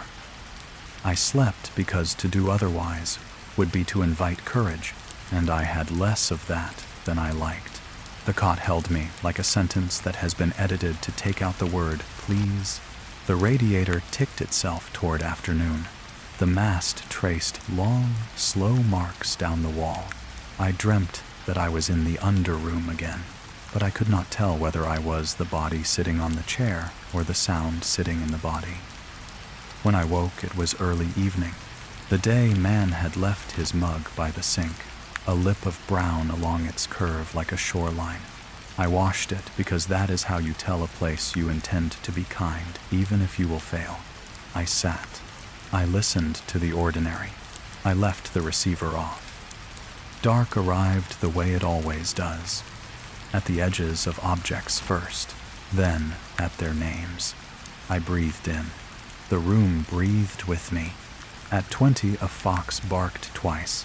At 21:12, the mast shivered as if someone had thought of it. At 22:3, the spectrum display lit itself, though I had not asked.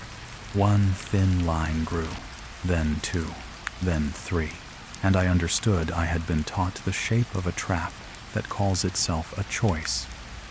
At 2:13, I closed my eyes again.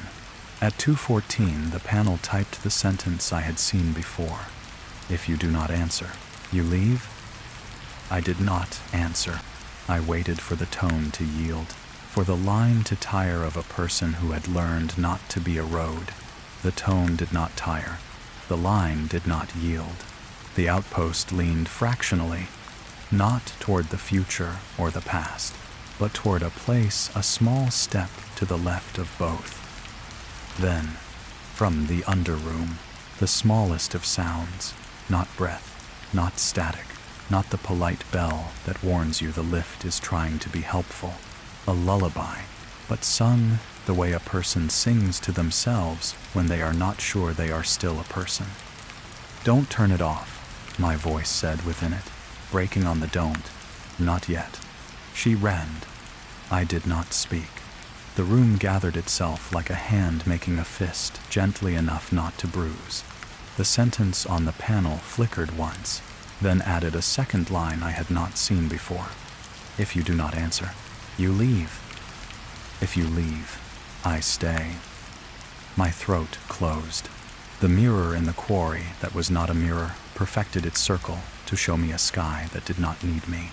Something in the underroom sat down in the chair you sit on when you are going to be the one who stays, and put its hands on its knees and said nothing. I put the mic gently back in its cradle, as if it were a child asleep after being sung to the long way. I pressed the breaker up. The receiver came alive. The band opened. The voice stepped onto it with the certainty of someone who has rehearsed 1,000 times the moment she will say exactly this. "Can you hear me?" I closed my eyes, and for the first time since I had come to the Highlands, I answered as if the world could bear it. "Yes," I said, "I can." And silence unspooled, a soft, endless thread. The clock showed 2:14 and was only a clock. The mast outside was only a mast. The quarry held only ice and the sky it borrowed from the hour. From the speaker, from the floor, from the place inside my ribs, where the lullaby had decided to keep house, My voice spoke, careful, as if carrying something sleeping. Leave now. End ode. And from the future under my own tongue, another voice, mine, older by a night, answered steadily, I'll stay. And quote, the static folded itself neatly, like a map put away by someone who knows the road by heart. The line went quiet and did not mean it would remain so. I sat with the empty, as if it were a companion I had invited. Somewhere far off, a tone chimed to let the wrong person out at the right floor. I did not know then whether I had broken anything or simply learned the better way to lose. But the room and I understood each other for a while. The outpost kept its hum, the quarry kept its sky, and the sentence on the panel, faint as someone writing with a blunt pencil, faded until it looked like a memory rather than a law. Outside, the wind rose and carried towards the pines a sound I only later realized I had heard before. A cradle song with all the melody removed, the kindness left behind to do the work without words. It lasted long enough to teach itself to the trees, long enough for the trees to forget it had once been sung by a mouth. I listened until I could no longer tell whether the line was open. Story 5. The Glass Garden. I had been narrowing my life to the size of rooms, after the tower, after the breath that learned my name through wires. I followed a pale road east until the land forgot its height. Norfolk lay flat and damp as a held breath. The cottage I rented perched at the end of a reed-lined lane. Behind it, a greenhouse leaned against a crumbling brick wall, the color of old teeth. From a distance, it looked asleep. Up close, it sounded awake. Even in daylight, when wind slid down from the marsh, the panes sang thin notes at different pitches, a shiver that set my molars on edge. Moss feathered along the frames. Lichen drew slow green maps on every sheet. The landlady, white hair pinned with stubbornness, handed me one key and a rule made of tired certainty. Don't go into the garden at night. How is men's? Animals? I asked. Her gaze rested past me, toward the glass. Echoes. Where's? I laughed, because laughter keeps doors from learning your weight. That first evening I unpacked little notebook, recorder, the habit of listening. The reed beds rasped like paper rubbed together. When dusk flattened the fields and the cottage remembered its age, the greenhouse began to hum in earnest, soft, brittle, like frost deciding what it wants. Between those notes, as the last of the light slipped, something breathed my name. Morning dressed everything in dew. The greenhouse wore it like sweat. When I touched the nearest pane, expecting chill, my palm met warmth, a faint pulse under glass, as if the structure held weather of its own. The door protested my curiosity with a long-boned creak, then gave. Inside smelled of syrup and rot. Terracotta pots hunched along benches like vertebrae. Vines mummified themselves, mussels of dust. A film of soil and shattered glass covered the floor. When I stepped, it gave like old sugar. At the far wall leaned a single, flawless sheet, thicker than the others, almost invisible until it caught breath. Across it, scrawled with a diamond point in a hand both hurried and practiced, "Do not reflect." A joke, a superstition. Still, I angled my face away as I moved past, and my peripheral self moved more slowly than I did. At noon, I sat by the cottage's back door and listened to wind test the garden. The panes answered one another, not random. The pitches stepped up and down with the patience of someone counting stairs in a dark house. I set the recorder near the threshold. The air smelled of iron and rain.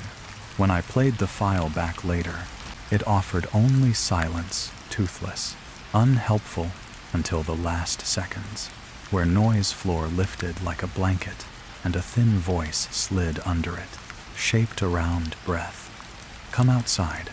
Well, that night I left the back door on the catch. The hum returned at dusk, higher now, as if the glass had been warmed by attention. Beyond the greenhouse, the marsh pooled light like a low sky. I told myself I would only stand at the door. The hum layered itself into a chord, thin and exact. It made me aware of my teeth, my jaw, the hinge of everything. I dreamt I was walking a corridor made entirely of glass. The corridor bent, and each bend made a quiet starburst of cracks that never spread, only breathed.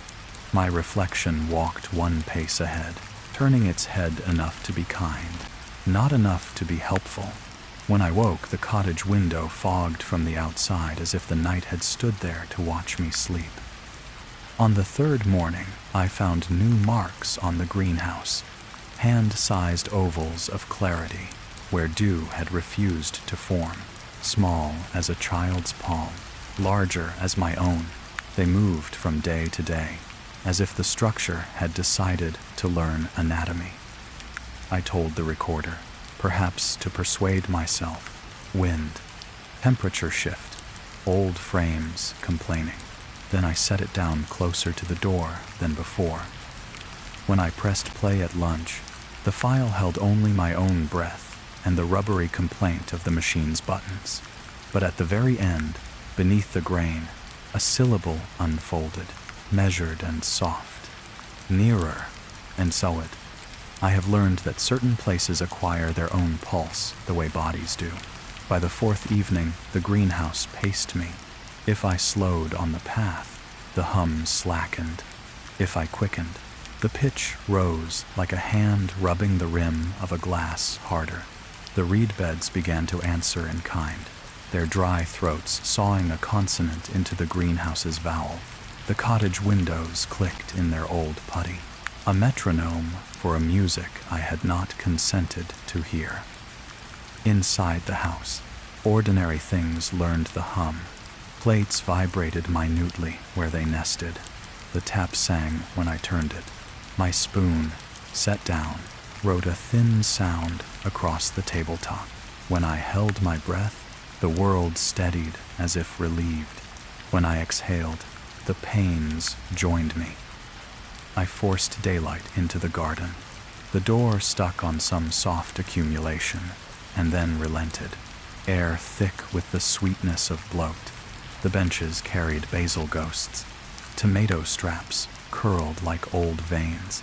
On the back wall, the flawless pane had misted from inside. I approached it with caution. I mocked. Moisture bloomed in the shape of letters, written backward from the far side so I could read them. Don't look down. I looked. The floor wasn't only floor. Beneath the mat of soil and glass lay a skin of something paler that shifted with a shallow, tidal patience. Shapes pressed up into it. Domes that might have been stones. Ovals that might have been faces if faces forgot their details. When my breath hit the pane, the words blurred and reformed with offended politeness. A pop sounded behind me, sharp as bone against a table. Then another, and another, tiny fractures running outwards, hairline cracks that caught the light like thread. A network formed across the roof, so fine I could only see it if I looked wrong. Each new line gave off a note so high it felt like thirst. I whispered, "Hello," because in empty rooms we court something to stop being the only throat. The greenhouse repeated me hello, but softened it into follow. Behind the pane, a low movement, heavy and careful, as if a large animal had decided to be gentle.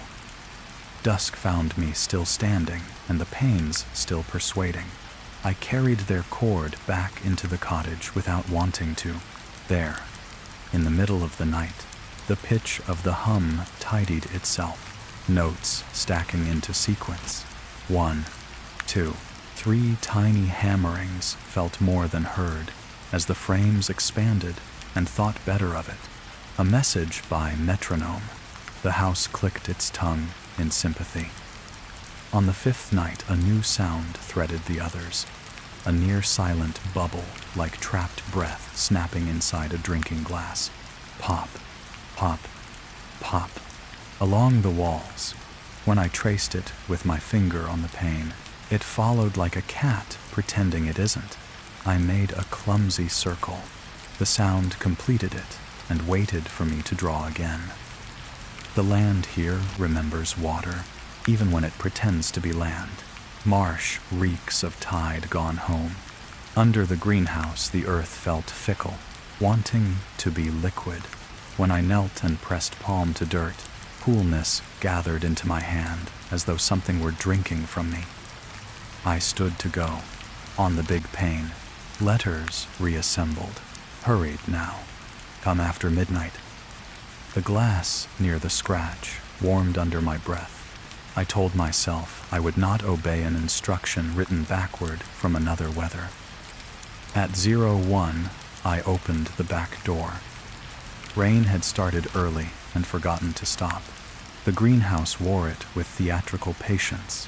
Water sheeted down the outside while the inside glowed not electrically, not fire, but the light of something reflective trying to become a lamp. The pane's hum tuned itself to the rain's finer notes until together they made a texture you could fall into. Inside, moonlight found ways to occur where no direct line allowed. It broke itself across shards and spidered along flaws, arriving in narrow lozenges on the soil. Each lozenge held a version of me, delayed by breath. The plants had stood up. Glass leaves arched toward a light that was mostly idea. When wind rattled the frames, the leaves chimed, small and careful, a service of spoons put down more gently than they deserved. In the back, where the warning had been written, a silhouette resolved my height. My posture minimalized to kindness. For a second, I thought I was seeing my reflection in a sheet I had not noticed angled just so. Then, the silhouette turned its head independently of mine, and every pane in the place made a sound like enamel cooling. It stepped forward, and that was enough to know it was composed entirely of fragments, mirrored shards, assembled into an approximation of a person. Each shard showed a slightly different world. My tower room, the motel bed, water closing quietly above, a nursery curtain lifting to admit a hand. When it breathed, condensation flowered across a dozen surfaces at once. No mouth, but movement at the place where a mouth would be. I said, because questions can be leashed. What are you? Wise. The figure raised its hand. Shards shifted to compose an expression that might have been patience. It pressed its palm to the flawless pane. Cracks bloomed from the point of contact, radiating hairline lines that ran like roots on a map. Each line sang as it spread. The sound was deep water deciding to accept a new shape, and doing it so slowly you felt time instead of hearing it. Letters formed again on the other side, imperfect from tension.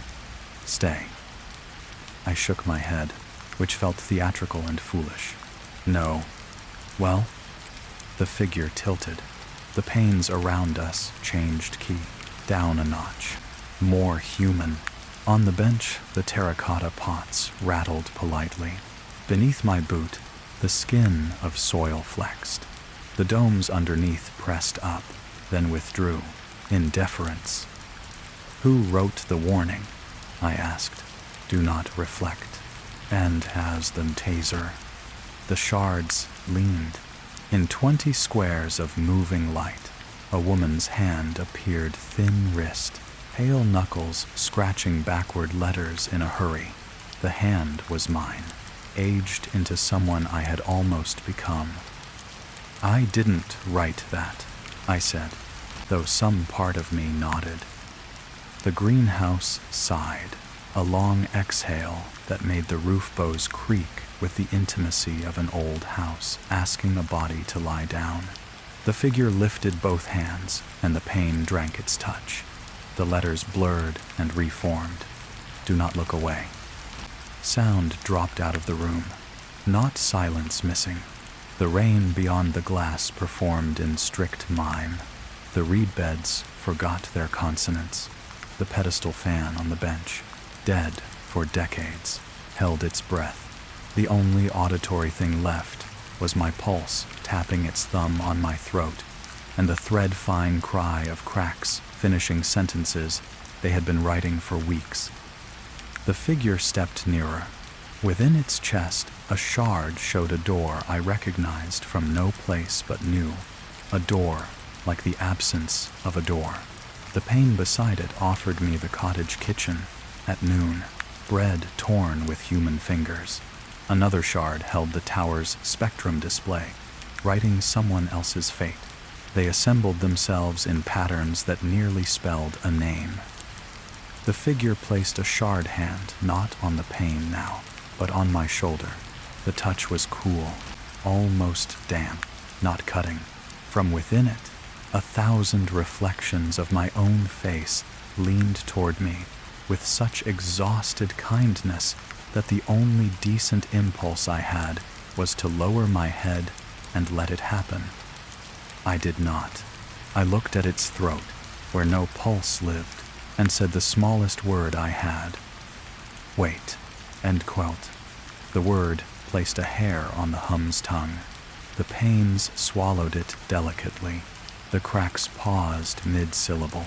Rain lifted its hands away from the glass, as if to show it was not armed. The figure's head cocked. It was listening to me with all the faces I had been. Tell me the cost, I said. From the far bench, a long pane sighed free of its frame and slid, very slowly, to the floor. It did not break. It became a dark mirror, full of weather. In that mirror, I stood in the greenhouse, one hand on my own shoulder, and said, clearly enough that the rain might have heard had it been permitted, "You will be kept." What is Lee? Morning made an ordinary out of me. The greenhouse stood harmless, the glass dim with sea-colored sleep. I woke on the kitchen tiles with soil under my nails and an ordinary ache between shoulder blades. I made tea to prove I could. The kettle hummed in my key. At 11, the landlady knocked with bread, milk, and a way of standing that suggested she had long ago learned how to be apologetically in the way of things. Her eyes took in the back door's open catch, the smear of mud inward. "You went out," she said, not a question. It was nothing. I offered a smile that had forgotten its own corners.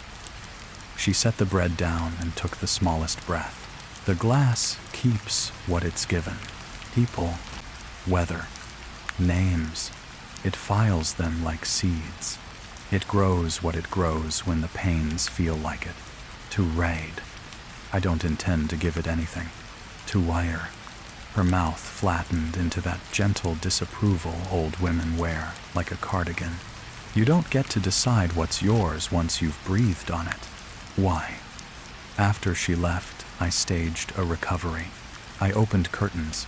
I took the old ash from the grate and taught the bin a new weight. I laid a page on the table and wrote, "I am leaving tomorrow." The sentence still lay there in the afternoon. And in the late afternoon, and after dusk, like a note I intended to find in the voice of someone competent. 2 nights passed without incident, which is to say, 2 nights occurred which I refused to dignify with meaning. The panes hummed the way they hum in a place where no one has taught them a tune. The marsh made its low complaint and remembered to be land. I allowed myself to believe the greenhouses of the world creak because they are old, not because they are attentive. On the 3rd night, rain returned. At first the sound was comfort. A soft, loose percussion played on a roof that had needed it. Then came the difference. This rain organized itself. It tapped glass not as drops tap, but as knuckles do. Each pane, click, click, click. Then the one beside it. Then the one behind. The rhythm moved along frames like a slow animal circling. I told myself to wait it out. The recorder on the table blinked as if asking if I meant to involve it. I pressed record because I wanted proof of weather behaving poorly. 5 minutes later, I pressed stop, and the file should have been water and the occasional reed giving up. Instead, it was nothing void carved into a shape until the last breath where a whisper, careful as a hand on a sleeping shoulder, said, "Back door." Not re-signed. I pretended not to hear it for 10 minutes. Then I stood. The cottage had become a telescope pointed at that door. The house was patient with my performance of reluctance. I went outside. The greenhouse glowed. Through the panes, images ran and cooled like the surface of poured metal. The tower desk, the underroom's chair facing the wrong wall. The mirror leaned against a shed door I never should have closed. They braided themselves until the picture resolved as a place I could enter. At the far wall, the flawlessness of that larger sheet offered me my own face with a mercy I didn't trust. When the reflection lifted its hand and placed it against the glass from the inside, breath fogging a print I knew, I thought of the warning scratched there days ago. Do not reflect. I touched the pane anyway. The glass warmed under my palm. Cracks began with a pop like a seed learning a new season. When they arrived at my reflection's mouth, it shifted in sympathy and smiled. Not a pleasant smile, a tired one, the kind you give a child who insists the game isn't over despite the room being what it is. At dawn, the lane should have shown itself. It did not. Mist climbed out of the ditches and read the world into white. The hedges forgot their names. The marsh made a horizon inside itself. If I walked to the fence, I could not find the fence. The garden, by contrast, was a map whose borders had been inked. The greenhouse stood in the middle of that certainty like a lantern in a ship model. I packed badly and with ceremony. Notebook, yes. The recorder, yes. The habit of answering, no. The key looked at me from the table as if considering whether a door had any say. I put it in my pocket. The house held its breath as I stepped outside. Inside the greenhouse, heat waited, not oppressive familial. The old frames smelt of wet sugar and minerals. Plants stood again, crystalline, their leaves webbed with cooling cracks that did not widen, only glowed faintly where stress had lived. Every surface offered a version of me as practice. Each version lagged by an honest thew of time. The figure stood at the end, where the warning had been. Light wrote it in delicate segments, the seams of mirror that made its skin. Within its chest, a square of panel lit and dimmed, a console loop. I recognized the motion, a receiver deciding whether to accept a call. You tried to leave, and Selfer-Sill. Its voice was mine, braided with someone else's patience. I am leaving, I said, and heard the conviction fall out of the sentence on its way to the floor. You already did, it answered, and every shard in its jaw repeated the word already with different weathers. The panes behind me altered their tension. A low E formed in the belly of the room, then slid until it matched my breath. A rain of tiny pings lifted from a roof seam, a shower of thaw. The floor underfoot softened with the ship-slung give of a deck, deciding whether we were in water. I stepped backwards. The door was not there.